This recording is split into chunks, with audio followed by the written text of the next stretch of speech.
Мужчин, не проходите мимо, покупайте чеснок бичурский хороший. Долгожданное событие – традиционная сельскохозяйственная ярмарка. Товар только местный, экологически чистый, выращенный и собранный сельчанами Бурятии.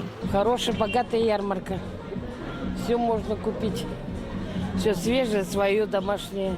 Отборные овощи – картофель, морковь, лук, ягода лесная и садовая, кедровая шишка и орешки каленые.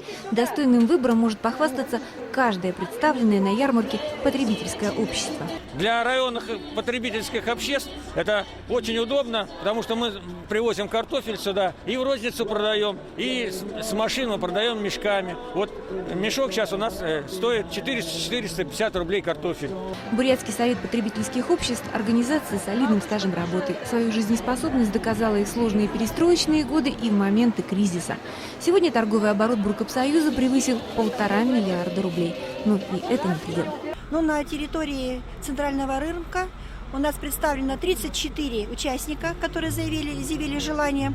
Это у нас крестьянско-фермерские хозяйства, 3 предприятия, 9 предприятий потребительской кооперации и остальные у нас личное подсобное хозяйство и садоводческие общества. В ноябре Буркопсоюз пригласит всех уже на ярмарку мясную.